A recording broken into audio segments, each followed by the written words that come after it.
আসসালামু আলাইকুম। এই যে দেখছেন আমার কাছে এক্সেল একটা ফাইল রয়েছে। এই ফাইলে 40 জন স্টুডেন্টের নাম রয়েছে। এই 40 জন স্টুডেন্টের নামের বিপরীতে আমাকে ফোল্ডার তৈরি করতে হবে। তো এই কাজটি যদি আমি ম্যানুয়ালি শুধু নিউ ফোল্ডার দিয়ে ফোল্ডার তৈরি করতে চাই, অনেক সময় লেগে যাবে। তো দেখুন, কাজটি খুব সহজেই করা যায়। তো তার জন্য আমি কি করব, এই কলামের ফার্স্ট রোয়ে লিখব এমডি, ইনভার্টেড কমা দিব। ইনভার্টেড কমার মধ্যে আমি নামটি লিখে দিব, inverted comma close, enter press করব।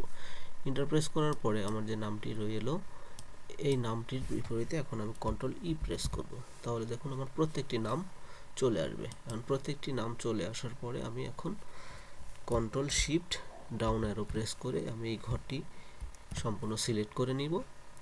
আমি আগে থেকে একটি ফোল্ডারের ভেতরে নোটপ্যাড ওপেন করে রেখেছি। এই নোটপ্যাডের গিয়ে আমি নামগুলো পেস্ট করে দিব। তো নামগুলো পেস্ট করে দেওয়ার পরে এই ফাইলটি আমি সেভ অ্যাজ করব। সেভ অ্যাজ করে ফাইলের একটি নাম দিয়ে দিব। তো সেভ অ্যাজ করার পরে ফাইলের যে নামটি দিব সেটি হলো, দেখুন, ধরুন নাম দিলাম ফোল্ডার, এবং এই ফাইল এক্সটেনশন অবশ্যই BAT দিতে হবে। BAT দেওয়ার পরে আমার ফাইলটি কি করতে হবে, সেভ করতে হবে।